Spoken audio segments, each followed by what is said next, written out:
पाहू शकता हे आजोबा हे तलावाचं रक्षण करताना या झोपडीमध्ये हे राहतात. तर आजोबा नाव सांगा तुमचं. लक्ष्मणराव लक्ष्मणराव.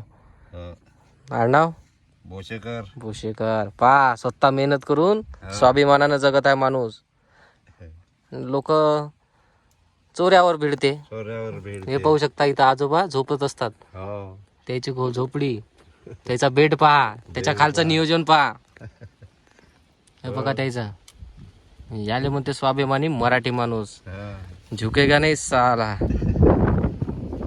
किती काही थंडी, किती काही वादळ येऊ दे, बंद बरसात गेली तर इथंच अशा पूर्ण पावसाळ्यामध्ये असेच राहिले बाबाजी इथेच, तरी झुकले नाही.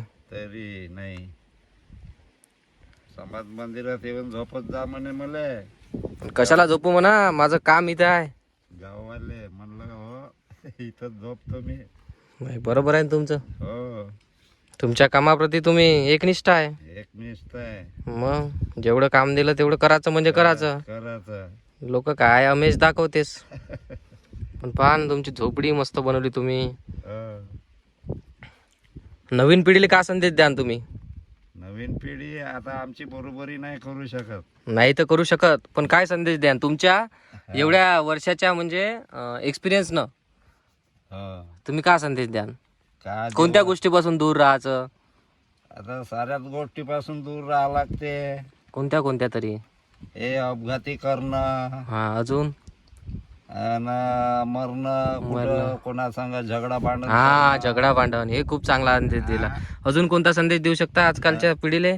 आजकालच्या पिढीले कोणाच्या लेकरा बाराले आपण समजून घेतलं पाहिजे का आपलंच होय बा. हा आपलंच होय बा, बरोबर आहे. आणि अजून आपलं मद्यपान वगैरे करतात लोक, दारू पितात, त्यांना त्याच्या दूर राहायचं. आपणही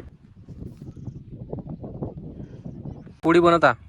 हो भाजी भाजी बनवली. भाजी बनली का. हो बढिया. बनवला आज ये मटन. Mutton fry. याला काय परताच आहे का मग. हो परतून रस्स्यामध्ये बनवता आता. हो